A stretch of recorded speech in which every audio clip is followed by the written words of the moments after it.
Waiting for it to say, oh, we went live. Okay, Malcolm, look, you know what I do? This is what I always like wait like maybe 1 to 2 minutes and let the algorithm, send out the notifications for those who want to be notified of it. So listen, everybody can see you. You know what I mean? If you want to talk to me, we just talk like we talk when we see each other. You know what I mean? This is just, hey, look, I'm looking at you right now, man. I feel like I should be out there right on the side of you right now, bro. That's the only way I know how to do it, AB. It's like we're just hanging out, and that's how I like to do everything. It ain't scripted. This is real. I know. We got a real talk with AB, but that's all you get when you get me, man. Right. You know what? It's just so much out there, man. I get so many comments. Everybody asking me, about like how come, when am I going to start my grilling? Here we are going up on 4th of July, and I just haven't had no time, and especially by this move, me being out in Vegas. You want to talk about hot? Like, when do you go outside? Listen, when do you go outside and do anything on the grill? You know what I mean? First of all, you got to stop that sweating. You're gonna know if you've watched anything I do when it comes summertime like this. Mississippi, we real hot, right. I speed things up. That's when I go to when I'm really grilling fast. I limit my time when I'm outside. It's not long smokes. It's not hanging out all day long outside because we battling the flies, we battling the elements. I'm an AC man. I mean, I love the man that invented air conditioning. Right. Dude's got to be a billionaire. His family has got to have all the money in the world. I think his name is Mr. Carrier. I saw something about it on History Channel the other day. I was in the bed watching TV, and they was talking about the man. That's got to be one of the richest mans that did anything, or he should. If he's not, he should be, because conditioned air is where it's at. I don't know how folks made it back in the day. That is an understatement, bro. All right, so look, let me just see where we at right now. We about 1 minute in. I'm gonna let it just go one more minute, then I'm gonna go ahead and do your introduction. You know what I mean? I'm sure that all the people there, because there's a lot of people in here from Facebook. You know what I mean? I see them dropping in on YouTube. Listen, so the algorithm is working. And let me ask you this: how many people you talk to, Malcolm, that always ask you about the algorithm? It's 50-50. Some people know. A lot of people just, I guess they see the recipes, they see the videos and stuff we put out, and they just think it comes to them. But then you got some of them that really realize that it's a marketing thing. And that's what, it took us a while. When I first started, I was just using Facebook and using YouTube as an avenue to reach people, but I didn't really understand what the algorithm was, how it pumps stuff out to people. And I still don't think we all have a great understanding of it. I really don't. Because it changes so much from platform to platform. So when we talk about algorithm, or we talk about how these different social channels feed people the information we're putting out there, a lot of it's your guess as good as mine. I just think if you put out good stuff, it's going to get eyes on it, and people are going to see it, and people are going to share it. A lot of it comes down to, can you relate to who's putting it out there? It's like you, AB, you put out stuff that's good stuff. I mean, we're not professional we're not chefs. We're not these professional video guys. We're not professional podcast guys. We just do this because we like doing it. And I think that relates, and the algorithm somehow recognizes that and puts it out to people, and people see it and they share it, and we get views on it. Well said. You know what? And we're going to dive into that in just 1 second. So look, I think it's been long enough. Everybody they still gonna be getting notifications of coming in here. So let me just say, hello to everybody from Facebook and YouTube. See, we got Cooking with CJ. We got a lot of people in here. I even seen somebody drop in here and just say they represent Canada. So listen, you gotta love the reach that they have. You know what I mean? YouTube is reaching everybody all over the world. You know what I mean? Right here in the States, you know what I mean? We barbecue, they barbecuing in Canada, and they getting down overseas like in Europe. So listen. I'm gonna go ahead and just introduce yourself, buddy. Hey, listen, you guys see him. Look, I'm gonna just say this. Okay, they put on there a special guest. Listen, you want to talk about special? This is true. This is Mr. Malcom Reed. You know what I mean? If you do anything with barbecue, there's no way you guys don't know who this is. You know what I mean? This was like a special to myself, because a lot of things that I want to do, man, hey, listen, he has helped me refine my game. My grandfather did everything he could do, pass it along to my mama. My mama passed it to me, y'all. You know what I mean? And then, you know what? I found somebody to take my game and take it even further, right? So listen, you got 1.2 million on TikTok, 1.43 million on YouTube. Listen, you've been doing YouTube since, 2010. And if you ask me, this man right here is known as Mr. Memphis in May. Hey, with that being said, Malcolm, go ahead and take it right there. Man, I don't know about all that special stuff, AB. When I met you, we immediately clicked off as boys. Right. We can just talk, you know what I mean? And that's what a lot of the stuff that I do is. I treat, you know, I think YouTube and TikTok and Facebook and Instagram, all that is great platforms for getting our voice out there and just hanging out with people, just spreading the word on what we do, doing stuff we love to do, cooking.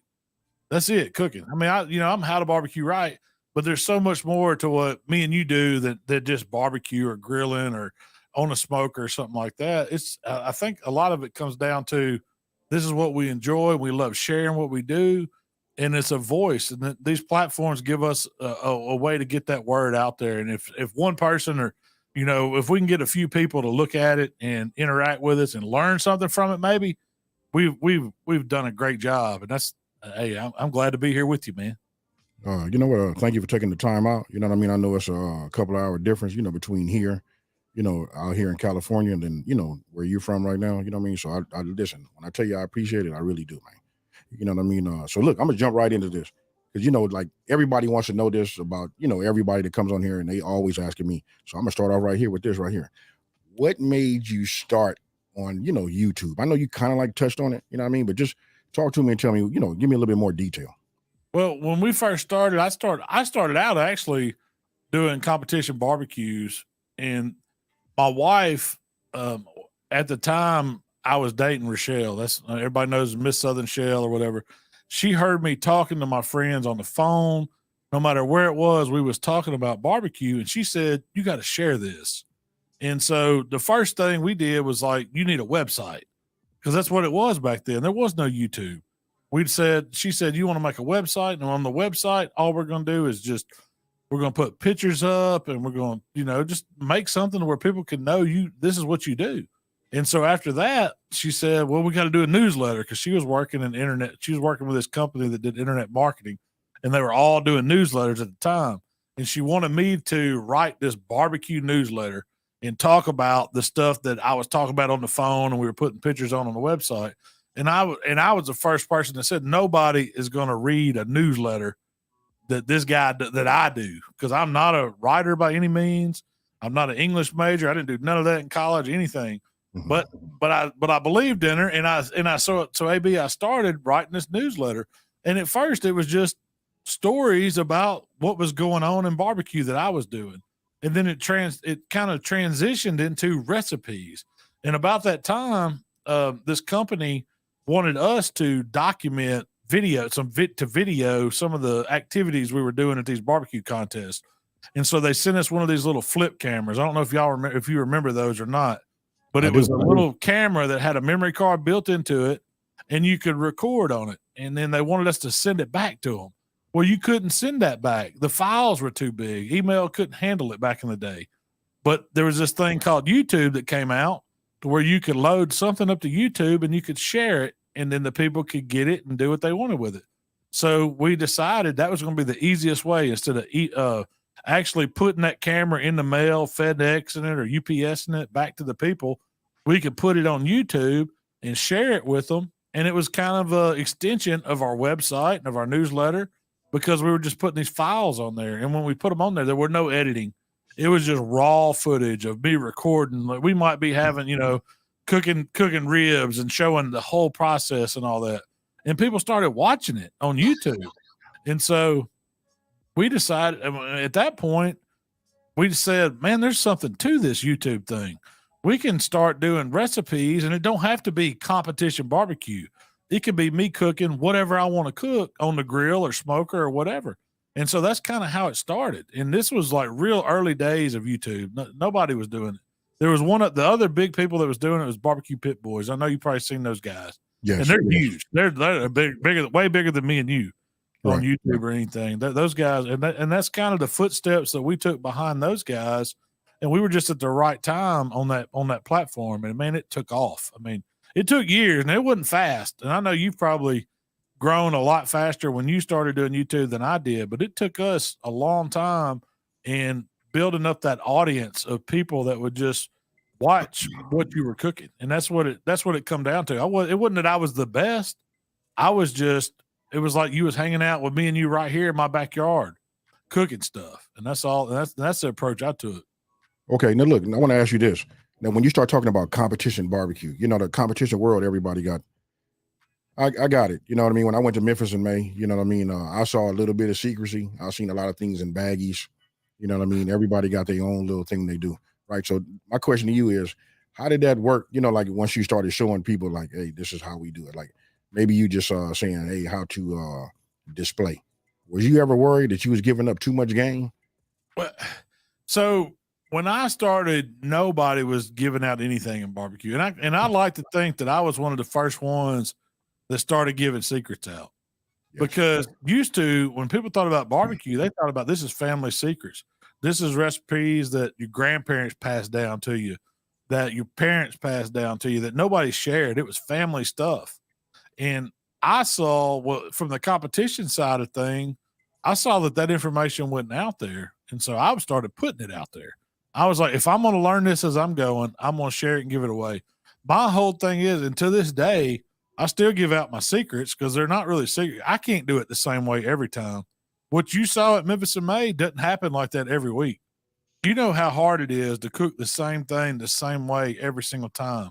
It's just almost, there's too many variables. There's too many things that go into it to always cook it and turn it out perfect every single time. And so for people to know what I'm doing and to see it and to make it their own and to come and challenge me and try to beat me at it, I think that promotes the whole sport and it gets more people into it. It gets more people interested in barbecue.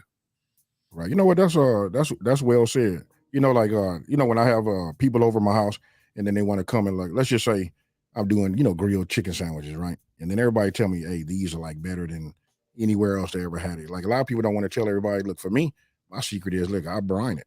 You know what I mean? And I just told the whole world, you know what I mean? Just, yeah. Hey, you got to brine it. You got to put the flavor deep inside the, inside the flesh of the chicken, even with fish, So I didn't want to, my approach was, look, this is how I make it. And I don't do no doctoring up when I take my pictures of, my thumbnails, how it comes out. And that's how it is. That's been my secret. You know what I mean? I know some of these food networks, they get, they got 5 or 6 people working behind. They take the best one that looks the best. And the actual host probably didn't even make it. I don't do that. Everything that they see, just like when I watch you, everything that you do, when it come off. Hey, and you know what a perfect example of that is? When I saw the ribs that was on the smoker that you had as a display when the judges come. When you show the smoker, you lift it up, and I saw the ribs right there. I knew them were real ribs. You know what I mean? When you look at, hey, look, I ain't never seen nothing that's so perfect. I'm not gonna lie to you, man. I looked at that and I was like, that ain't real. I thought it was like. I remember you saying that. Yeah, and I was like, hey, is that real? But I think that's one thing when I watch you, I can see a lot of that I see that same style. I see that this is how you are and how you do stuff. Just because you're recording it and putting it out there for people on YouTube and on TikTok and all these other platforms, that's how you really would do it in your house. If me or your friends or family or anybody was over there watching you do it, it's how we tell people how to. It's how you show people how to do it. It's not rehearsed. It's not fake. It's not it's not organized. It's just how we do what we do, and that resonates with people. When people see that, for one, it gives them confidence that they can do it, but they also relate. It's real, and that's what it's all about. Absolutely. Man, I got like a ton of questions. You know what I mean? I'm just gonna keep hitting it. Keep hitting it with them. I'm not gonna lie, man. I'm in the dream seat. You know what I mean? These are things that, when we together, me and you just chopping it up and you showing me different things, you know what I mean? And helping me refine my game when it comes to the grill. But I never really get a chance to ask, you know what I mean? And I'm sure you got a lot of people that's in here right now. You look at what they put up here. Humble Sports TV, just say 2 goats. And they put the 2 goats right there. If you guys don't know everybody know what the goats is. I ain't gonna lie to you, man, because I never was that sports guy. I played baseball from 8 to 18. You know what I mean? But I ain't never been considered a GOAT. You know what I mean? So once I found out what that was, from the basketball term, I was just like super flattered. And I always tell people, you know what? I'm glad that you think that. You know what I mean? Maybe you learn something from me. Because listen, influence is where it's at, man. You know what I mean? So I've seen some of my influence on a lot of channels. You know what I mean? I've seen people take my ideas. They take my ideas and I don't really hide it. You know what I mean? Take my ideas and do something with other people. You know what I mean? I smile. That's the ultimate form of flattery. You know, I see your influence everywhere. You know what I mean? I seen who you were when you walked. I felt it on the ground. You know what I mean? I watched all the people that came there that were from Memphis, man, that just they came to just pay homage. You know what I mean? Hey, that's major, bro. You know what I mean? That right there is just huge. Hey, I tell you what, you may not, you probably saw a little bit of it, but I had a bunch of people come by and it just was looking for AB because they heard you was going to be there and they saw you walking around and they knew that I knew you. They were, I mean, you can't sell yourself short on that either because you came all the way across the country to come to Memphis in May in my backyard, and people still. So you got reach, man. You got reach, brother. That's what it's all about. You know, thank you. You know what? I want to say shout out to the Memphis Police Department. You know what I mean? Listen, because hey, you know what? They stopped me. They was probably like 11 deep just walking around there. I took pictures with everybody. Hey, that was just super cool. You know what I mean? Hey, they knew who you were. You know what I mean? Had one come up on me. I thought I was in trouble. He came up on me hard, grabbed me, and was like, "Hey, where's AB?" And I was like, "Oh, I was all right then." I was like, "Man, I didn't know what I'd done because I'm from Mississippi. I was in Memphis. Now we're close to Memphis, but whenever the cops roll up on you, right, you don't know if it's good or bad. Right. You assume it's bad. You know what? Speaking of that, you know what? Everybody that's in the chat right now, you know what I mean? I'm gonna just say, whether you're on Facebook or YouTube, drop a 1 if you feel like. Just look at this. I'm gonna say it anytime I can, you know, using my platform. I think that this is what the world needs. I can leave here because they call where I live at the concrete jungle, you know, out here in California, right? So I can go all the way to Memphis and go out there and hang out with Mr. Malcom Reed, you know what I mean? And you open up your backyard, you know, in your home state to me, and it's just nothing but harmony. So I just want to see, look, you can just start seeing the love, man. And so, look, this is what I think we should do. You know what? I just feel like it's my responsibility just to show that, listen, you and I, and everybody know what I'm saying. You and I can work together. It's no problem. If I need a place to stay, I can just call you. Hey, and speaking of that, listen, you are the reason I made Memphis in May because I couldn't even get no ticket. You know what I mean? I waited till the last minute and couldn't even get no ticket. I called you and you was like, hey, no problem. He was like, let me get you the ambassador tickets. You know what I mean? And they just worked out. Thank you. Oh, you know the South's got love for AB. I got you whenever. Oh, yeah. I see that. Show up. Hey, I remember when I was out there, you asked me then. You was like, hey, you want to do Memphis in May? Remember you said that. You know what I mean? Right. All right. So listen, let me just put out another GM question for you. You know what? How did you start from, you know, I'll say this because listen, you know, I follow your channel and I watch everything that you do, right? So I know that you make everything. You'll make, I'll just use it as an example. You'll make jambalaya, you know what I mean? And I know your channel is called HowToBBQRight, but I've seen you transition to a lot of different things. I know you touched on it a little bit, you know what I mean, about like, you know, your cooking, but go ahead and explain that part, like how you can just do it all and you just want to show your craft. Well, you know, so I said earlier, I got started in competition barbecue. I feel like I covered that real quick on my early days of YouTube. And same thing with cooking the basics in barbecue. I've got the butts, I got the ribs, I got the briskets, I got all the stuff you'd expect on barbecue. And you can go back and find that. It's a great thing about YouTube is it lives forever. It's cataloged. So you can go back and watch those recipes whenever you want. But there's so much more to it that, you know, I cook way more than barbecue. I love to cook. I'm a big guy. You can tell I ain't scared to push back from the table. There's all kinds of stuff that I've learned to cook over my years, you know, and I just think that it's a great way to share other stuff that you're cooking, other cuisines that I've into, and everything might not be the absolute best way to do it or the right way to do it, but it's my way.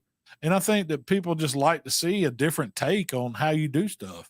And a lot of it, I mean, the recipes I make, they work. I mean, it's a proven fact. The stuff that I cook is, you know, it's a good recipe. And so for somebody to be able to take that and to cook it in their home or their kitchen, whether it's on the grill, it's on the smoker, if it's on the stove top of the oven, whatever, and to turn out something good and for them to taste it and say, man, you know what? He's right.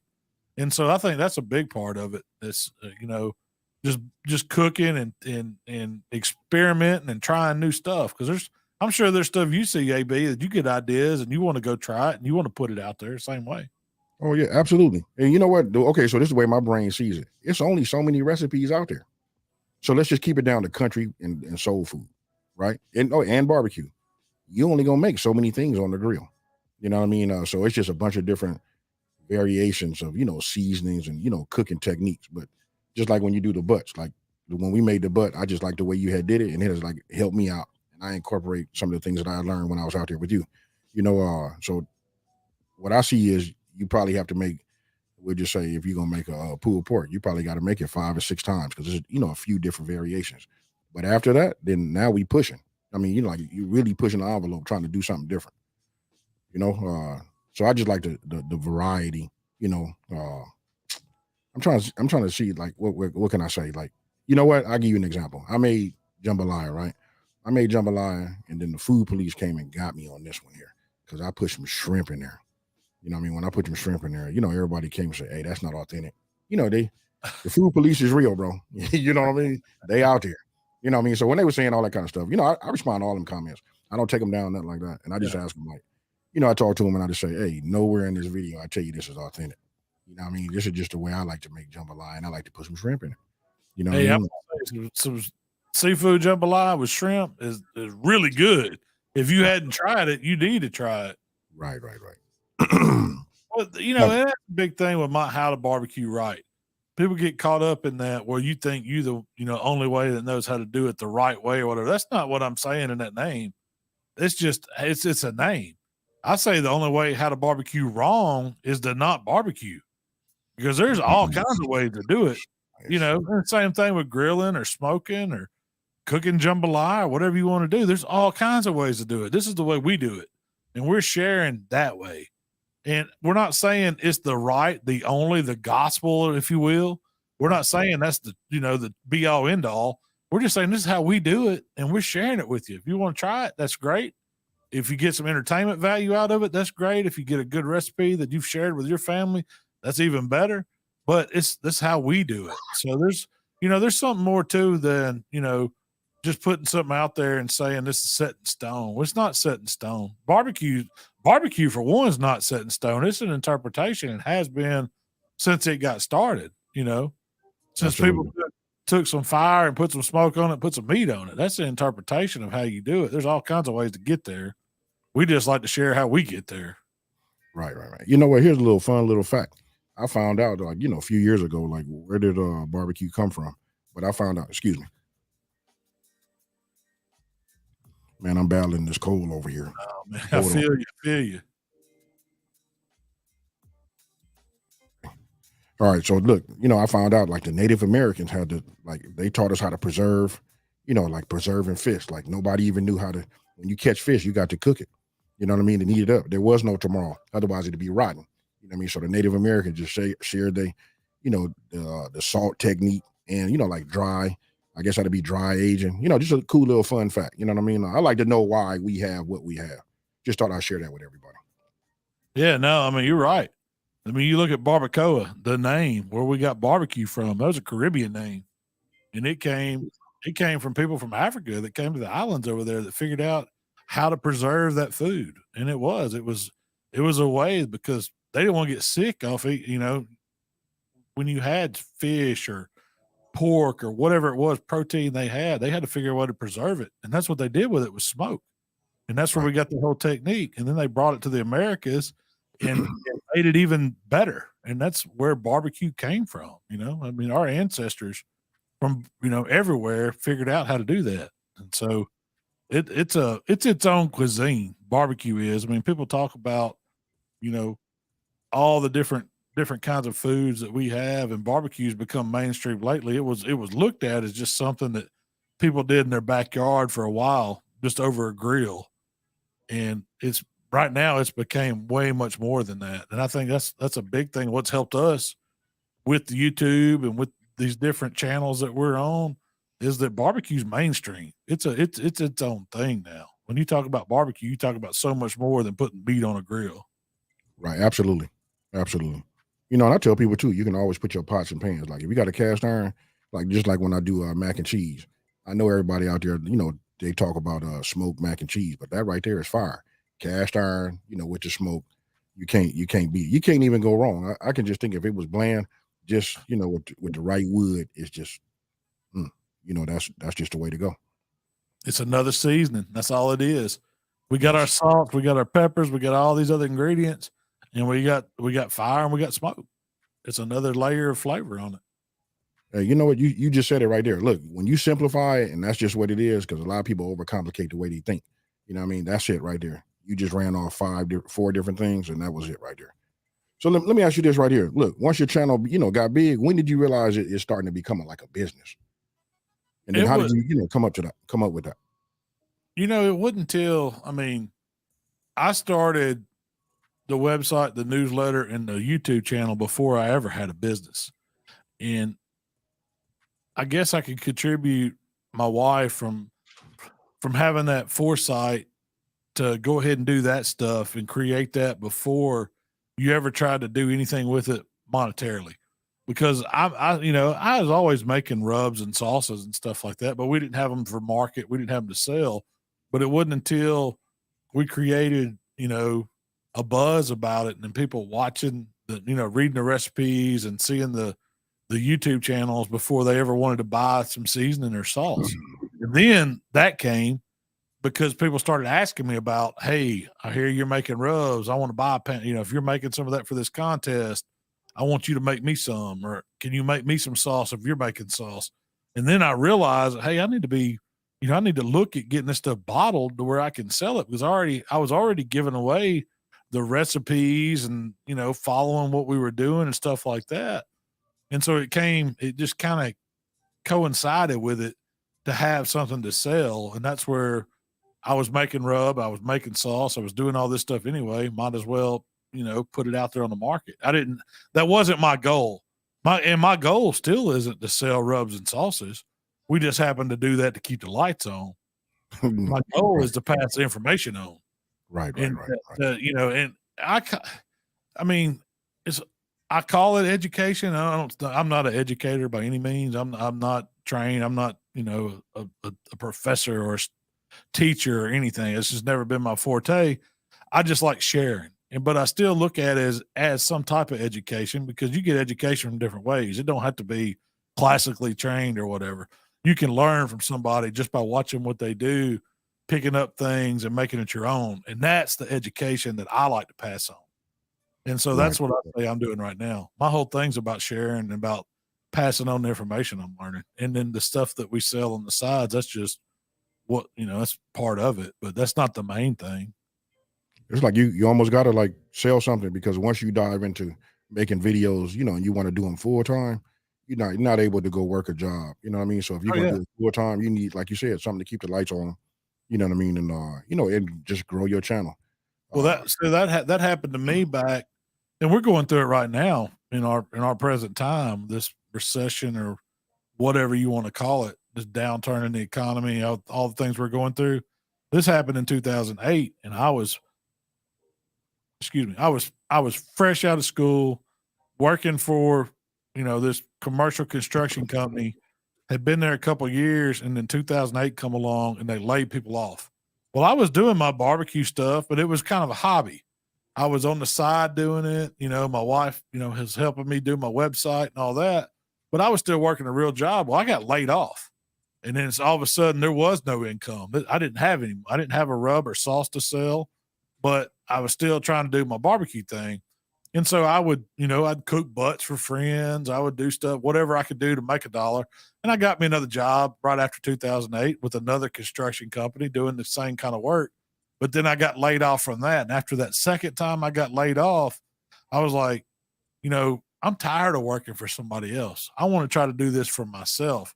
And so at that point, I took whatever money that me and my wife had, and we had like 6 months of money saved up where we could pay our bills and make it. We had grocery money. We had, our basic, we just had a kid. My son, Michael, was like a year old. And I took the money that I had and I bought my first, and I went to a co-packer and I took on my recipe and I said, I want to buy me some rub to sell, because I knew I was going to have to get it bottled. And so once I did that, and I got this, it was a pallet of rub delivered to my house, and pulled it up my driveway and put it in my garage. I didn't have a job. My wife was working from home at the time. She didn't have like a real full-time go to the office job. And we had this pallet of rub, and it was up to me to figure out a way to keep doing what I was doing to sell it.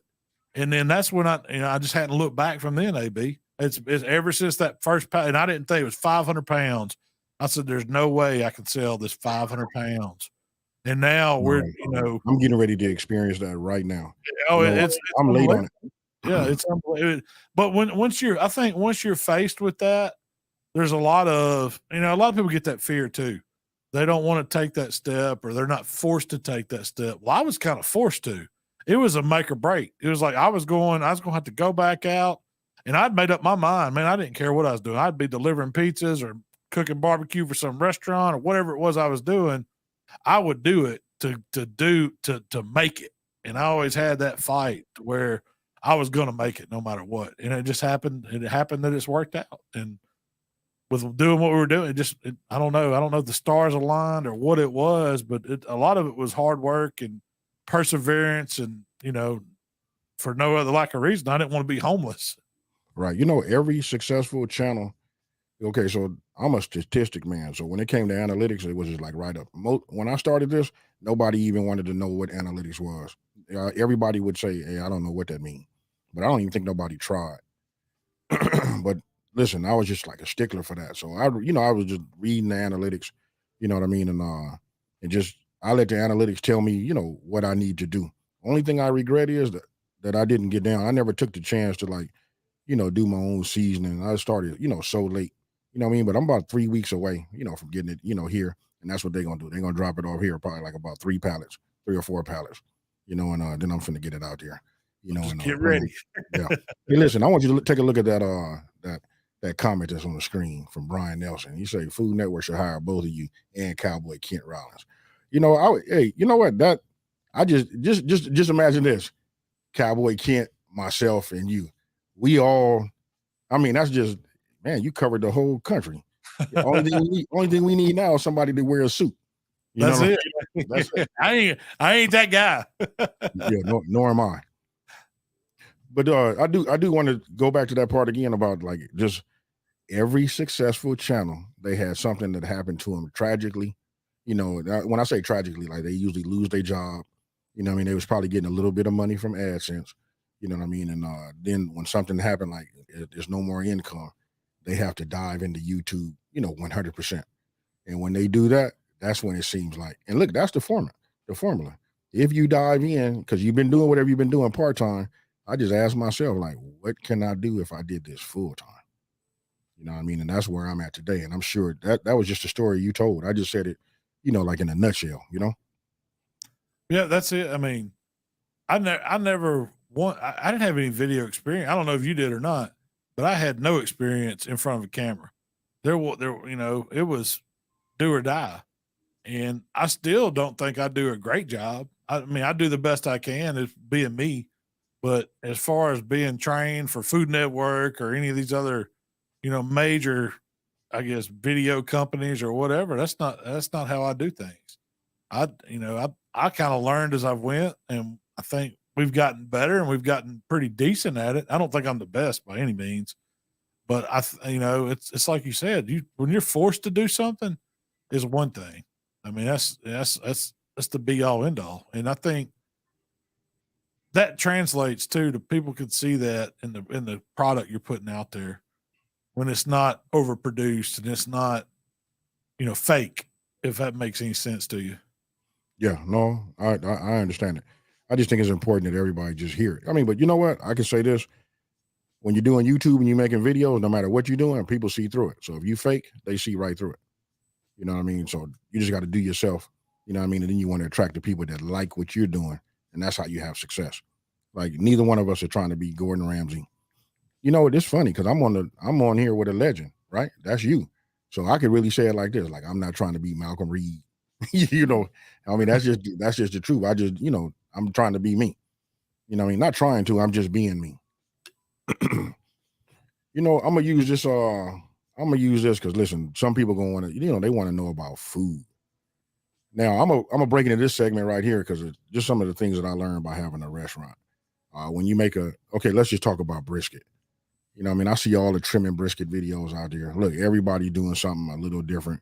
Then you got a lot of people that go on there and start talking about doing like a competition trim. That's different from just making a brisket to me. you can stop me anytime. But making a brisket, like when you come over, well, I won't say you, because when you come, I'm gonna spend the hour trimming the brisket. You know what I mean? But being honest with you, everybody else, I can trim a brisket in like 15 minutes. You know, and the restaurant has taught me that. You know, you just, you know, you do it where it's aerodynamic. You got any thoughts on that? Like, you know, you could just see, like, you can just get caught up in that, you know, getting the silver skin off, you know, cutting it, trying to make sure you got exactly a quarter inch of the cap and all of that. But it's just, that's not the way we do it. Even with ribs, you know what I mean? I can tell you so much about the rib. You know what? Excuse me. I'll let you talk right now. You know about it. Talk to me about the, let's start with the brisket. So when you know, I'm with you. I see where we're going, because if I'm cooking something at home, I'm cooking it for me to eat, how I like to eat it. And when I like to eat brisket, I like to have some of that fat on it. Yes, sir. I like that protection it gives me when I'm cooking it to keep me from drying it out. And I also understand, coming from the competition side, of why I need to spend an hour trimming it down and making it perfect, because they're judging me on one bite. So it's totally different ball game when we talk about cooking something for eating at home or feeding people or even selling it in a restaurant versus competition style cooking. And I really like to, I mean, even though I come from a competition background, I don't do a lot of competition cooking at home. I do that, you know, I do that out at contests and out at events, and I do it with my brother, and we're doing it because we're trying to win. We're trying to have a good time. But the rest of the time I'm cooking at home, and I'm usually trying to help somebody cook something better. I'm cooking it for my friends, cooking it for my family. I don't, you know, I think, like, when you get a full pack of brisket and that brisket's weighing 15, 17 pounds, and I paid a lot of good money for that brisket, I'm not trying to throw a bunch of that brisket away. I'm gonna trim it down. I'm gonna take some excess off. If there's a little silver skin on it, I might take some of that off. But I'm leaving more than a quarter inch of fat on bottom, because that fat's a barrier to me. It tastes good when you render it right. I mean, I'm a fatty brisket guy. I like the fat, but I also like the protection. So it lets me be able to slow that cook down and know that I'm not going to dry it out, and know that it's going to protect it. And I'm still going to make that good bark on it and all that.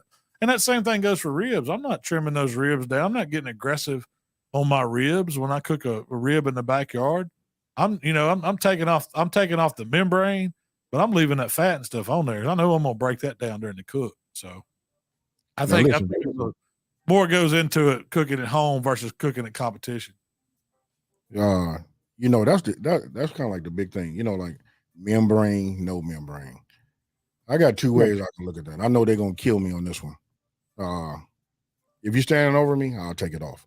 You know, I'm a fan for scoring it. And if you cook it right, you know, it keeps the rib. It depends on what kind of ribs they are. You know what I mean? If they're St. Louis style, you know, I kind of like having it on there because it keeps the integrity of the rib. Like sometimes it depends on the kind of rib that you get, like how much meat is on there. But sometimes when you tear it off, they get like a little thin, you know what I mean? And start getting a lot pull back in between, you know. So sometimes I'm gonna just be honest with you. If it's just me in my backyard, I just cook them right. Even with the membrane on there, I just score them, you know what I mean? And I don't get none of that chewy. And then for everybody that ever ate at my house and you come over and you say, oh no, he cut it off, you're probably wrong. You know what I mean? I didn't pull it off. You know what I mean? I just cooked it properly, and you know. I've done that same way, and I agree with you on that. I mean, it's you know, that's each his own. Some people like taking it all the way off. Some people like scoring it. Some people don't. You know, don't mind if it's on there, and as long as it's cooked right, I don't mind at all. Right. That really don't. That's the key. That is the key. It's got to be cooked right. You know, because you don't want nothing to be chewy in your mouth. You know what I mean? That's right. Right. So let me ask you this: what's your preference on ribs? You like the St. Louis, or do you like baby back, or do you have a certain one for a certain? You know, so I get asked that quite often, and I don't have a preference. It's like a steak. Sometimes I like a fillet. Sometimes I like a ribeye, and I kind of correlate them the same kind of way. That St. Louis cut, or that, you know, the spare rib is like a ribeye to me. It's got it's got more fat content in it. It's got more marbling in it. It's juicier a lot of times. It's bigger bone. It's a little meatier, but still that loin back or that baby back rib, it's kind of lean, but it's still got some really good meat in there. It doesn't have as much fat on it because it's up higher, closer to that loin. And that's kind of like the filet. So I don't think there's a right or wrong answer there. I mean, I ain't going to kick either one of them out. And if I had to choose, being from Memphis, I would probably go loin back or baby back rib. But I love me some spare ribs too.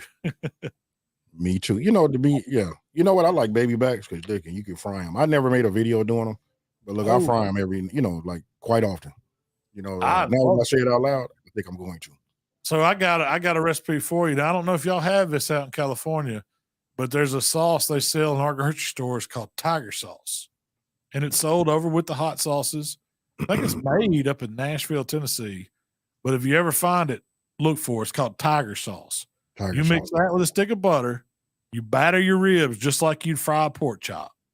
Get you some flour, season it up, salt, pepper, garlic, whatever you want to put in there. Batter those ribs, deep fry them. And when they come out, melt you one stick of butter to 1 bottle of the Tiger sauce. I think it's about an 8-ounce bottle. Okay. And it makes it's almost like a wing sauce, but it has a little more flavor to it than just regular hot sauce. And you toss them in that, and it's one of the best eating things you could ever eat from a pig. I mean, it's a deep fried rib tossed in this Tiger sauce, and it's delicious. A buddy of mine from Mark Lambert from Sweet Swine of Mine taught me that, and it's one of my favorite ways to eat baby back ribs. And you never know it. Cut up into single bones, battered, deep fried, and tossed in that sauce. And they're amazing. Hey, so look, that sounds like the next video me and you gonna make. We can do that in Vegas. Yeah. Hey, there you go. There we have it. We can do that amongst some other things too. Now look, let me ask you this. Now, I see you're like huge on TikTok. How did that? I gotta ask you because in my TikTok, man, I'm just barely coming up on 100,000. I understand why, because I don't post that often. You know what I mean? Look, you're a legend on that platform too. You know how hard that is to have 1 million on 2 platforms. Well, I've only been on TikTok. I mean, I guess February was a year. So it's been a year and 5 months, something like that. It was one of those that we just played around with. We saw TikTok, and I always thought of it was a channel where kids was just dancing to music. When I first, started thinking about putting stuff on it, I didn't think it was anything to it. And then we started dropping some of our YouTube videos that we just kind of chopped up and made shorter form to go on that platform. And they resonated. And what that's done is we have realized that it's changed the way people watch YouTube right now. Everything's going to shorter form videos. There was a time on YouTube where we were, wanting to hit 10, 12-minute videos to get the maximum audience. Well, that slowly dwindled down, and now we're seeing it to where if you're not, 4 to 6 minute videos, people are clicking off your stuff. They're diving off your videos. And I think TikTok's done that. These other platforms, Instagram has their, shorts, and I guess YouTube has reels or all these other shorter form content channels exist now because of TikTok. And I don't think it was, I don't think there's any secret to what we've done on TikTok. We just started creating content that was similar to what we were doing on YouTube without being as instructional. It's more of me having fun cooking something and doing some things out of the box. And you do a lot of great stuff out of the box, like the comparison videos, the videos where you'll take, recreate, I don't know, an Arby's sandwich or a McDonald's sandwich or something along those lines. That stuff resonates with people wanting to watch it on TikTok, and I think they love it. And you don't have to be as, recipe centric, instructional, giving them precise ways. I think people just look at it as entertainment value on TikTok. And so I think that's what's helped us. We realize that it's entertainment. So some of them go to 1 million, some of them don't. But I mean, I don't have a good answer for why. I just think it's entertainment value. Right. That's exactly the way I look at it. Like I guess the entertainment value is where it's at, because I look at some of those videos on TikTok and Instagram. They so short, like some of them 20 seconds. I'm like, that didn't tell you nothing. It's just really like looking at it. By the time you can probably even get bored with it, if you got the hip music showing a money shot, then you're saying something slick and it's over with. Well, my big thing, our big thing with YouTube or TikTok is we kind of use it as a way to get people to recognize what we're doing and hopefully go to YouTube to watch a longer form video of us actually cooking something where you want to learn something. I mean, it's easy to get some people just to scroll through stuff while you're, I don't know, sitting at home, laying in bed, whether you're, in traffic or at work, whatever you're doing, you're scrolling through stuff. But if you catch it and you see it a few times, you can say, hey, there's, this guy, well, he does YouTube too. Let me go over there and see that. And they're going to watch the longer form stuff. And then ultimately, they may want to try some of your, your seasonings you have or your sauces or buy a t-shirt or a hat or whatever. So it kind of builds that funnel that a business needs to get people, to generate some income from it. And so that's kind of, it's just another part of the platform and we do the same thing with Instagram, same thing with Facebook. Right. Let me take this time, Malcolm, to say this for everybody that's inside of here from Facebook and YouTube. Listen, I'm gonna go ahead and continue to, broadcast on Facebook and my Smokin and Grillin channel. I'll probably do that for a few more shows, but the ultimate goal is for us to go to real talk. So listen, we got to do it. I know sometimes we'll forget, even if you have to get out of here and go to real talk, I want you to search on YouTube, Real Talk with AB. This is where all of this type of content is going to be at. Listen, when I say real talk, that's what I mean, real talk. So listen, go to Real Talk with AB on YouTube, and then you want to subscribe. Like I say, this is only going to go for just a little while longer, and after that, then all this content will be just on Real Talk with AB. That way we can talk about, just everything. I watch what I put on Smokin and Grillin, just because of the algorithm. Like, we don't want to talk about building the channel on there. You know what I mean? If we're going to talk about building the channel, we'll talk about that on Real Talk. So remember, you guys, don't forget to smash the like button and then do a search on YouTube, Real Talk with AB, subscribe and watch it over there. I think that's a really good idea. You're doing that too, AB. I did the same thing with our podcast. We do me and Michelle do a weekly podcast too. You can probably see it behind me there, HowToBBQRight podcast sign, a little bit of it. But we put it on our regular channel where we were making videos for our recipes at first. And our recipes, they started out, they were 10 to 12 minute recipes or whatever. But then you do a podcast and it's an hour. So all of a sudden it throws your whole algorithm off by having your main content that you want to put on there, that's recipe content or whatever. It's usually shorter than this hour-long content of a podcast, and it confuses everything. So we did the same thing you're going to do. We started up the podcast channel, and that's for people that want to hang out with us for an hour and just hear what hear what we want to talk about. Same thing you're doing. It can be whatever you want. You just it gets away from your smoking and grilling or cooking, the cooking side of things. And I think it's really probably a smarter idea to go ahead and separate the two.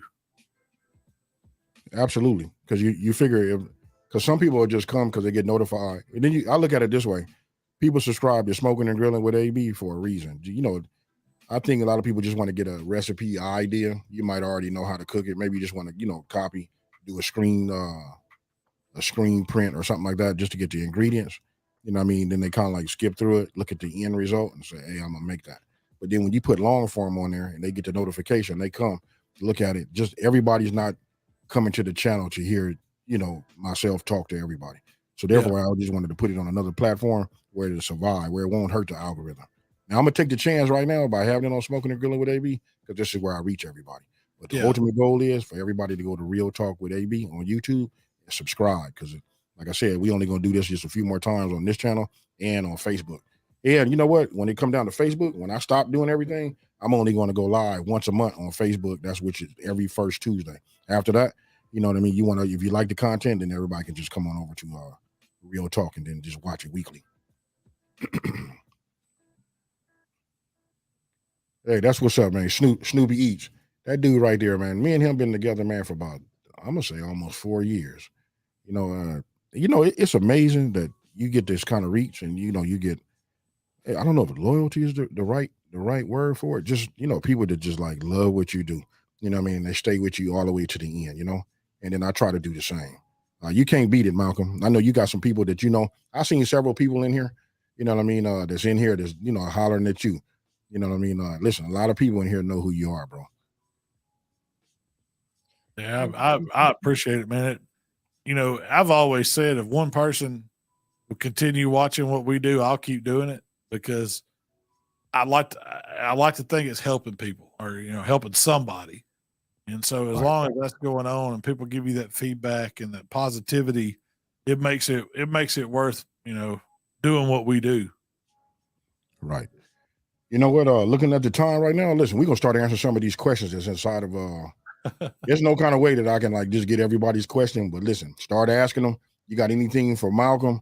You know what I mean? Hey, I tell you what, asking for one of them secret recipes. You know what I mean? Let's put it on the I spot see right now. that question right there. You got anything new coming out? I do have a new sweet Thai chili I'm working on, so hopefully that'll be coming out sometime soon. It's in the prototype stage, so we'll see. We're going to test it. I don't like to put anything out there we hadn't tested, so Right, that's right. the next one. I got some wing stuff we're working on too. Wings will do it. Earlier, I was seeing comments. Everybody were talking about. A few people were talking about like tailgating season. I love it. And you know what? After doing this for 5 years, I would like to get outside. You know what I mean? And me living in Vegas, you know what I mean? Hey, I know everybody gonna get mad when I say this. I am not a Raider fan. You know what I mean? I'm just not. I love the game of football though. Yeah. You know what I mean? So listen, I will be going to the games. You know what I mean, and stuff like that. But I mean, I just like football, y'all. It ain't like I'm the Raider hater or nothing like that. That's just not my number one team. I'll go ahead and give y'all something to talk about. My number one team is the Miami Dolphins. Uh-oh. Oh yeah, that's a conversation in the zone. But you know what I want to do? I want to do some of those tailgating events. Go out there, make some videos. You know what I mean? Have some fun. And after doing this for 5 years, it's nice to have something new to help you. Just rekindle the fire for the That's cooking. right. All right, we have. And that tailgate's a great way to do it too. We're I just got back from Omaha. We went out and watched the College World Series. That was where my wife and my son Michael, we spent our vacation out there this summer in Omaha, Nebraska. Never been to Nebraska a day of my life, but we decided last year we were going to go this year, so we went. But when it comes to football or baseball, whatever, I think tailgating, it's a lot of fun. We might have to team up on some of that. I'm sure we can find an event we can get to where somebody let us crash their tailgate, do some throwdown. Man, just imagine how epic that is. Me and you show up. First of all, they're gonna be in awe. You know what I mean? And then we could just like take over. Throw down for them. Just make everybody's day, and we can eat good. Right. Okay, Mitchie, go ahead and read that comment right there. So we have Steven Shannon. It says, "What's your favorite thing to smoke, and what's your favorite smoker?" Oh man, if I had to pick the one thing that I love to smoke, and it's because it's a group effort, it's a whole hog. And that's AB. I don't know if you've ever been a part of cooking a whole hog with somebody. And I need to get you back down here to Mississippi so we can cook one. But it's it's an event. It's 20 hours. And I like cooking them on an old school pit where you gotta shovel the coal and you got to put the fire under it and all that. These homemade pits, those are my favorite ones to cook hogs on. I've got one on a trailer that cooks, I think, the best hog you'll ever eat. But if I had to pick, one favorite smoker that I always tell people, and anybody that knows me has heard me say it before, is an Old Hickory Pit. It's probably my CTO because not only can I cook on it in my backyard and cook some good barbecue, but if I had to support my family, I could take it out and I could turn out some meat that I could sell.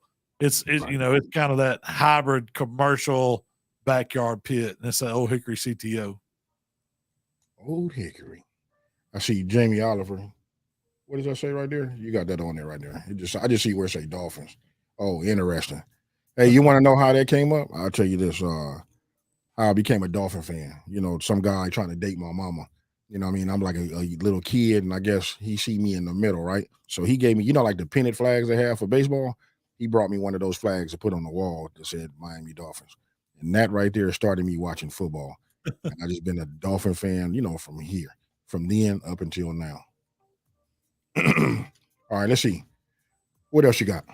So we have Draper Thrasher. It says, "What's the best way to a brisket? Fat up or fat down?" Hey, before you answer that, Malcolm, I want to say, notice that I don't read none of the comments. You know why? Because I look at some of them names right there, and I do not. I leave that up to Mitchie so she can get them wrong. You know what I mean? I think you did good. Matter of fact, I think she's picking the ones that she can read the names right. There you go. I think that's what she's doing. Okay. There's really no the way I can tell you on a brisket is wherever your heat source is coming from. I put the fat towards the heat source. So if I got a smoker where my heat's coming up from the bottom, the fat's going to be on the bottom. It's an insulator. I'd like to keep my fat at least a 1/4 inch, but a little bit more, honestly, for me. And that way it doesn't dry my brisket out. Now, if my heat's coming from the top, I'm going to cook it fat up. I'm blocking it. I'm blocking that heat with that fat. So you can't go wrong if you do that. Right. And then so let's talk to everybody about how do you find out the zones, like what's hot. I know typically for me, wherever the chimney is, it usually seems to be the hottest. That's the way the heat's drawing on it, and you're right about that. Depending on which side your exhaust is from. Like a traditional smoker, like a stick burner, it's going to have fire on one side, cook chamber, smokestack on the opposite side. Correct. Well, that heat right there is coming from top and bottom. So you really, on a pit like that, you can go either way. But like, say, a drum smoker where you're putting your fire in the bottom of it and your smokestack's on the very top, it's drawing from top to from bottom to top. So you need to have the fat on the bottom. Now, some of these other smokers where the heat just comes in from the top, depending on your chamber, where your firebox is related to it, it could come in from the top. That's usually not a case. Most of the time, I'm going to be fat down. Right. It depends. It depends. 90% of the time, maybe even 95% of the time, you're right, fat on the bottom. But I've made them, when I had to put them on the top. I know that it was wild. I just wanted to show other people, just different ways you can make it. I didn't probably explain it the best way, but this is why we doing what we do right now. You gave a great explanation of why we do what we do. Let me just address this right here. Lakers in 5. I said Marino been gone, AB. Let it go. Yeah, I got it. Yeah, he gone. You know what I mean? We're gonna see what he'll come and do. It's a rebuilding situation. Hey, to be honest with you, listen, they filling up the seats and they making money. So when they don't, I don't even think the Dolphins really want to win no championship. They just want to, make money. And when you got a business making money, you don't change too much. But hopefully they're trying to do something different by getting Tyrese. You got a quarterback and you got a wide receiver. Yeah, we need a couple of more things though too. Yeah. That just don't do it. All right. Next question from Mike W says charcoal, wood smoker, or pellet. What's your preference? Oh, I'm gonna go charcoal and wood all day. Now, I like my pellet grills. They're great for set it and forget it. Don't have to worry about the fire.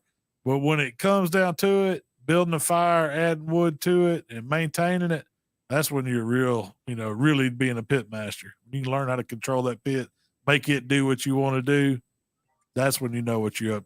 That's what you know what it's about. Okay, so you guys out there, did you hear the verbiage that he used? He said a pit master. So everybody hears that. What makes you a pit master is you got to be able to manage a fire. You know what I mean? If you can't manage a fire, I don't know how you can even have managing a fire and pit master in the same sentence. You know what I mean? So that's really what it's about, you guys. And then I'm going to say this. I know you're going to kill me for it. I'm going to go just the opposite. Only because it's a different type of lifestyle out here. Like I say, I come from the concrete jungle. Everybody don't have the time, like on Saturday, to sit around and manage, nor do they even know how to manage. Because when you become a pit master and you can jump in anytime, Malcolm, it's being able to look at your temperature and look at your fire and know what it's about to do. You got to be able to predict. Because the main thing about using the smoker is you want to keep a constant, you want to turn that into an oven. And I'm going to say this, it's probably more than half of everybody out there, they can't just look at a fire and then figure it out. I was a pyro when I was a kid. I just want to let y'all know. So me, I'm one with the fire, buddy. You know what I mean? So I knew when it was going down, when to put a spliff on, did I need to put another log on? These are just some of the things I was ahead of the game. All right. So, I tell everybody, since we live out here and just our timing, I think the pellet grill is probably best for most people. You know what I mean? Because like what you said, you can set it and forget it. Almost you can set it and forget it. You still got to come back, look at it, see if it needs to be spritzed. You know what I mean? See if you need to, of course we got to wrap. We want to know like if they ribs, is it pulling too much on this side? Then we got to reverse the ribs. It's a few things, but I think having a pellet grill is a good start for a lot of people. Oh, I agree with you. I cook on one all the time. and they're, as far as getting into barbecue and smoking and grilling, what we do is probably the best entry grill you can get, because you take that hesitance on having to build the fire and learn how to manage. You take that equation out. You put it on straight. We're just going to put it on a temperature, and we're going to go to cooking. It don't get no easier than that. And when you get into that, then you want to start playing with what you can do with your fire and adding the smoke, using the different woods, controlling the temps. That's when you start honing it. You start building that craft, and you start learning a little more. But for getting into it and for simpleness, pellet grill's where it's at. Right. I agree. All right. So we have a question from Ian Sarver. Says, Malcolm, how did you start in the restaurant business? Just seen you for the first time, and I would like to get to know you. Oh, man, I'm not in the restaurant business. I'm into helping people barbecue better business. Right. But Hey, B's in the restaurant business. Yeah. I'm in the restaurant business. I'm building something right now that's going to be, I don't know. I'm trying to get it done, the next 2 or 3 months, in Vegas. That, you know what? If you want to know, Ian, you can just send me an email. You know what I mean? Maybe we can just talk. Starting a restaurant business is a little bit tough, especially now, especially the way things are right now, especially with the food and all of that. I can just tell you this, just imagine the food costs. I can just go back 1 year ago. Food started going up dramatically. So listen, when you start adjusting your prices, I'm just going to start right there, just with the basics. Imagine that, brisket is high right now. So when you start raising and, making your brisket, compensate for the money that you spending for it, who's going to buy it? So therefore, we got to take less profit. It's just a lot of things. But if you want to know that, you know what, that'll be a good one to do later. Absolutely. So we have another question from Stephanie Robinson. She said, hi, this is a question for both of you. When did you have a love for cooking? I'll let you go first, Malcolm, or unless you want me to go. No, hey, mine started at home with, hanging out in the kitchen with my mom, with my grandma, and just seeing what they do and knowing that and learning that food brings people together. And it's just, for me, it's family, it's love, it's friendship. It's all these things that makes me want to share that, makes me want to learn more about it. And so it started from a young age for me. Yeah. I'm going to say this. I didn't even know I had the love for cooking. It was just, that's just what I did. It was time. I spent a lot of time with my grandmama in the kitchen. You know what I mean? And she loved to bake too. So, I was in there looking for a handout. You know what I mean? Like, hey, Granny, let me get them beaters. Usually you take that spatula. Grandma always hook you up. She takes always, man. But grandma wouldn't even take all of the batter off of the beaters. You know what I mean? She just tap them a couple of times, give me a bowl, and just tell me, go sit down. You know what I mean? But I'd be happy sitting on the floor in the kitchen, with my granny. So listen, years of that, you know what I mean? And then my mother buying me a cookbook, and her showing me how to make a few things.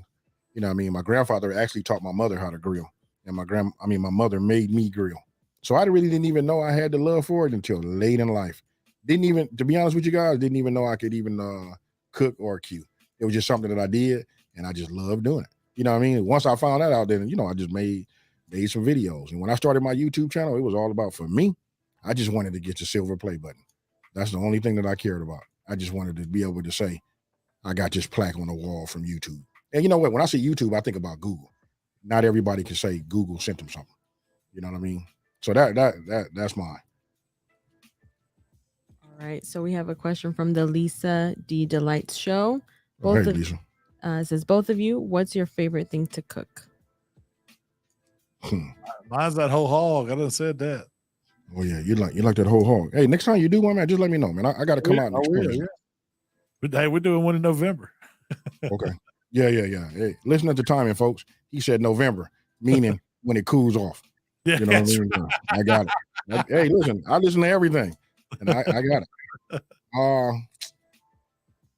Somebody had asked this question, and I just didn't get a chance to say nothing. But they asked, "Have I ever barbecued, or have you ever barbecued oxtails?" Yes, we have. Actually, I did that with Ray Mac Kitchen and Grill. You know, it was like a couple other people. I think my brother-in-law was there, which is he's inside of here right now. But listen, I love to put oxtails on the grill. That right there is nice. And they turn that little reddish color, you know, when they right, man, that right there is fire. Melted Hey, your it's mouth. listen to this. It's amazing if you rewind the clock back and go back. Let's see. Let's just go back 60 years. It used to be that, you know, when you go get oxtails, if your parents had like frequent the local butcher, you know what I mean, you was able to get them because he was just throwing them away. So he played favoritism. You know, the butcher did. You know what I mean? So he just give them to you. Now, explain to me how it's the most expensive thing on the cow, bro. You know what I mean? And then some people don't even know that oxtail is nothing but a cow tail. You know what I mean? Some people be asking me like, hey, what is ox? Like, how you get ox? Like, hey, bro, that's just, you know, I just educate them and tell them, hey, it's just a cow tail. That's all it is. They're doing that same thing with a shank now. They calling it the hammer of Thor or Thor's hammer or whatever. That was a cheap cut, but now they done fancied it up and putting it out there, and man, you can't afford them now. Hey, same thing with listen to this. Same thing with diesel. Diesel used to be the refinery used to pay people to come in there and to dispose of the diesel. After That's you get right. everything off of the oil, that was the trash. So what do? You create a want. And now diesel is more expensive than gasoline. Unbelievable. It's crazy. So we have a question from Ed Broadbent. It says, barbecue cooking tours. Ever thought of doing them? Hey, I would just, you know what I'm doing right now, Malcolm? I'm looking at you. And I'm just going to set this up right now. Because me and you talked about something in Memphis. Yeah. You know what I mean? I'll just go ahead and just say this. Yes, we have. We have. Yeah, we kicked some ideas around, you know. Right. I really do think people would show up and would want to come out and visit and hang out with us and learn, you know, see what we do. Right. Right. And we have another question from SD Honey. It says, my question is how to make chicken skin crispy on the barbecue. Well, I mean, you got to render that fat underneath that skin. You can do it one of two ways. You can pull the skin back and scrape it off with the knife beforehand and then cook it. Or what I like to do is crank that temp up. So if you're smoking chicken, you start it out in that smoke zone, and then towards the end of it, before it's done, you crank that temperature up. I mean, for me, it's, you know, 325, 350 degrees at the end you got to get that fat melted. And once it melts, it crisps the skin itself. But also another little trick is to completely dry it before you put it on the pit. So use paper towel, put it on a rack, let it air dry, put you a little bit of light coating of oil on it, because that oil, even though it's moist, like it has moisture to it, it's going to make that skin kind of fry at those temperatures. And so that gets it crispy too. But I mean, it's not going to get, you don't get the, you know, the thought that it's going to get as crispy as fried chicken on the grill. It's just not, but you can get it close by starting it out low, cranking it up at the end, drying the skin really good, and putting some seasoning on it. Well said. You know, I got a Vortex. I like using my Weber kettle grill quite often. You know what I mean? When you use that Vortex, you can get everything, but it's time consuming to try to keep, you know, because, you know, in the center, you're probably getting 600 degrees. So when you put your wings around that, you're going to have to keep constantly moving it, you know, just to get it. It'll get it there. Yeah, it will get it there. Right. All right. We have a question from Rodney Floyd. Said, what's on the menu for the holiday weekend? Man, I've got to cook. We're cooking. I think I got 90 pork butts coming, and then I got a bunch of ribs coming. So it's going to be a big barbecue weekend for us. Ooh, man, that's I guess the pork butts, that's not too bad, you know. Low and slow. You know, I like the 8 to 9 hours on the pork butt. You know, me too. I don't try to rush them. I like them to take their time, render them down, get them nice and juicy on the inside, make that nice bark on the outside. Right. It ain't top secret on how to cook a pork butt. It just takes time, a little seasoning, a little time. That's it. That one you made when I came out there, that right there was incredible. Yep. All right. So we have another question from Curtis Boy 74. Says, what's the best way to smoke a roast on the grill and make it soft and juicy? Let me answer that one. And then let me go first. And that's real simple for me. When you talk about soft and juicy, I always tell everybody, listen, just go ahead and brine. If you guys take a look at my channel, you can use that search button that's on Smokin and Grillin with AB and just look up brine. I got several brines on there. To me, that's the secret. You know what I mean? Which is not no secret no more. You know what I mean? Just brine your meat. You know what I mean? Cook it properly. Pat it dry as much as you can after you take it out of there. And listen, that'll ensure that the meat stay juicy. I'm a fan of, I'm going to say this too. I'm a fan of brining even more so than injecting. I mean, you inject for flavor. But for me, I just like the brine technique. If you got the time, the brine is the way to go. That's always the way I've treated it. Like, a lot of times you come home, you want to cook something fast, you want to get some flavor in it, you got to inject. But if you think about it and think about when you're going to cook it, you can give yourself 24 hours and you can brine it. Oh man, it's going to be the juiciest, the most flavorful meat you ever cooked. Because you've given it time to all that seasoning and that moisture to work inside that meat and for it to reach an equilibrium.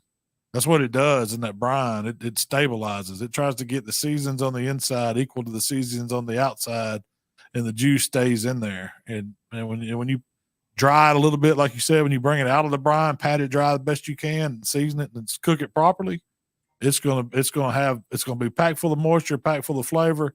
And it's going to taste better than anything you ever cooked. Hey, Malcolm, let me give everybody a visual. They were talking about like, are we going to do a tour? But let's just do something like this. Let's just think if it was a podium up front. Let's just say we had 40 grills out there. You and I walking in between that wearing headsets, and then providing the meat, for everybody, and we just start with the basics. Hey, how epic would that be? Man, nobody's done that. Yeah. So listen, that's something you guys can just get yourself a visual and then look out, because 2023 is going to bring a lot of new different things. And like I said, man, I've been doing this for 5 years. Can't wait to come out west. Oh yeah, for sure. Hey, you know what? I get a lot of frequent flyer miles coming your way. You know what I mean? So it's all good. It's all good. All right, let me just say this. I usually take like phone calls, stuff like that. But we've been on for an hour and 15 minutes. You know what I mean? I'm getting ready to just start wrapping this up. Is there anything you would like to say, Malcolm? I want to say I appreciate the opportunity to come on here and hang out with you, AB. I think that when me and you get together, we create kind of a synergy. We come from different walks of life, different places in the country, but we still resonate together. It's like we've known each other for a long time, even though we really only just met really.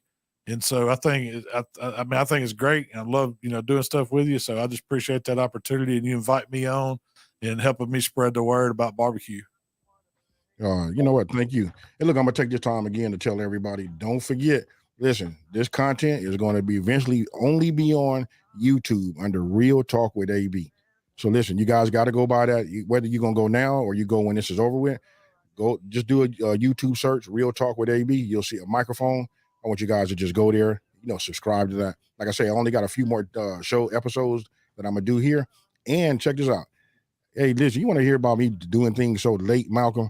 I'm just now starting to put them up. So starting sometime at the beginning of next week, you'll be able to download all of these podcasts on your favorite, podcast stream, platform. You know what I mean? So look, we getting it together. I just jump right in. I know I'm supposed to have all that all taken care of, but this is how I get down, folks. So listen, if you guys don't know who he is, I'm going to say it right now. All you got to do is go to YouTube. You can probably put in anything barbecue and he'll show up. But listen, this is How to Barbecue Right. You can't miss him. You know what I mean? Listen, if you want to know something, I ain't going to lie to you. I go there too, just to check it out, to make sure whatever I'm doing is copacetic. Hey, you know what? I want to say this too. Man. Huh? I appreciate it. Oh, yeah. You got another guy that's in the background that nobody see right now. Hey, Tyler, I got to pay homage to you, man, because, listen, you are his right-hand man. You know what I mean? And me saying that, I got to go ahead and transition into this. Listen, I got Mitchie. Listen, that's the show producer. Hello. That's who you hear reading the comments. Her name is Mitchie. You know what I mean? She's making this happen. And then when it comes to the sound and the music that you guys hear, we got a sound engineer. Her name is Nada. So you can stick your hand in front of there because your hand going to become famous. There you go. She just doesn't have a mic, but it's on its way. I didn't get her a mic, man, because if I give her a mic, they're gonna be going back and forth. You know what I mean? So again, I want to say, hey, thank you, Malcom. This was awesome. I hope you guys learned something. You know, if you know what, I'm looking at it right now. Listen, it really is truly that time to just start winding it down. So listen, I'm gonna let you go ahead and wrap it up. Malcom, you can say whatever you want to say. Let everybody know about your TikTok. We'll put it up on the screen also. Oh, there it is right there. Your YouTube and your TikTok. I just say thanks, AB, man. If y'all want to see what I'm doing, come on over to HowToBBQRight. You can find me on YouTube, TikTok, Facebook, Instagram, even HowToBBQRight.com. We're doing barbecue our way, trying to spread the word and help folks out. So if you got any questions, I'm available too. But appreciate the opportunity to come on here and chat with you. Look forward to what we got coming on in the future too, brother. Oh, you know what? Thank you, bro. And awesome. Hey, with that being said, you guys, if you've been following me for a minute, you know how I usually wrap these up. That's Malcom Reed from How to Barbecue Right. I'm AB from Smokin and Grillin with AB, and we on Real Talk with AB. And with that being said, you guys, I'm out. Peace. Hey, I appreciate you, man.